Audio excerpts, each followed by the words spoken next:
நானும் கவினும் உண்மையாக காதலித்தோம். நானும் கவினும் ரொம்ப ட்ரூவா லவ் பண்ணோம். 27 அன்று நடந்தது என்ன? 27 என்ன நடந்துச்சு அப்படின்னா, அன்னைக்கு கவின் வராங்கிறது எனக்கு தெரியாது. கவினின் காதலி சுபாஷினி வெளியிட்ட பரபரப்பு வீடியோ. நான் தான் சுபாஷினி. எனக்கும் கவினுக்கும் என்ன நடந்ததுன்னு எனக்கும் அவனுக்கும் மட்டும்தான் தெரியும். எங்கள் ரிலேஷன்ஷிப் பற்றியோ எங்கள் 2 பேரை பற்றியோ இனி யாருமே தப்பாக பேச வேண்டாம். யாருக்குமே எதுவுமே தெரியாது. உண்மை தெரியாமல் எல்லாரும் நிறையா பேச வேண்டாம்.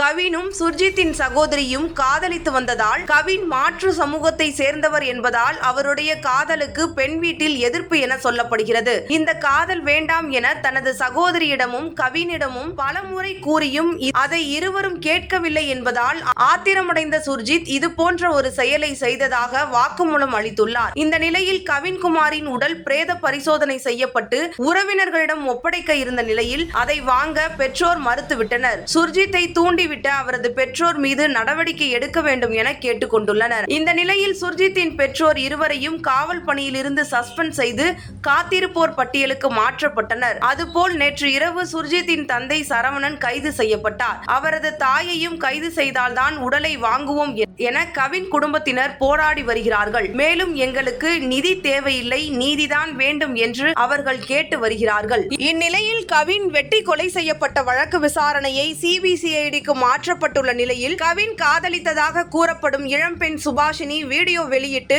விளக்கம் அளித்துள்ளார். அதில் எனக்கும் கவினுக்கும் என்ன நடந்தது என்பது பற்றி எங்கள் இருவருக்குத்தான் தெரியும். நான் தான் சுபாஷினி.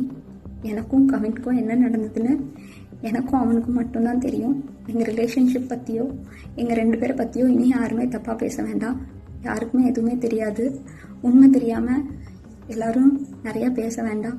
நானும் கவினும் உண்மையாக காதலித்தோம். கவின் என் பெற்றோர்களிடம் எங்கள் காதலை பற்றி தெரிவிக்க அவகாசம் கேட்டதால் அப்பா கேட்டபோது காதலிக்கவில்லை என தெரிவித்தேன். நானும் கவினும் ரொம்ப ட்ரூவா லவ் பண்ணோம்.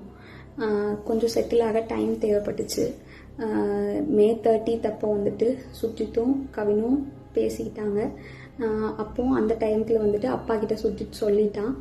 அப்பா வந்துட்டு இந்த மாதிரி லவ் பண்ணுறியான்னு என்கிட்ட கேட்டப்ப இல்லைப்பா நான் லவ் பண்ணல அப்படின்னு சொல்லிட்டேன். ஏன்னா கவின் என்கிட்ட டைம் கேட்டிருந்தான். இன்னொரு 6 months கழிச்சு சொல்லு ப்ளீஸ் அப்படின்னு சொல்லியிருந்தான். அதனால வந்துட்டு நான் வந்துட்டு அப்பா கிட்ட அன்னைக்கு சொல்லலை. கவின் மற்றும் சுர்ஜித் இடையே நடந்த உரையாடலை பற்றி எனக்கு தெரியாது. ஆனால் வீட்டுக்கு பெண் கேட்க வருமாறு சுர்ஜித் தான் கவினை அழைத்தான். இது எதுவும் தெரியாமல் யாரும் வதந்தியை பரப்பாதீர்கள் என நான் என்ன நினைக்கிறேன் என்பதற்கும் மதிப்பளியுங்கள் என்று கவினின் காதலி சுபாஷினி வீடியோ வெளியிட்டுள்ளார். இவ்வளோ சுச்சுவேஷன்ல எல்லாரும் அவங்கவுங்களுக்கு என்ன தோணுதோ அது எல்லாமே பேசிட்டீங்க. என்னோட ஃபீலிங்ஸ் என்ன, நான் என்ன நினைக்கிறேன் அப்படிங்கிறத ரெஸ்பெக்ட் பண்ணி இது தேவையில்லாமல் நிறையா இஷ்டத்துக்கு யாரும் வதந்தியை கிளப்ப வேண்டாம். உங்களுக்கு தோணுது எல்லாத்தையும் பேசாதீங்க. எங்கள் அப்பா அம்மாவுக்கு இதில் எந்த சம்மந்தமுமே கிடையாது. அவங்களுக்கு தெரியாது. இதை இதோட விட்டுருங்க. அவ்வளோதான்.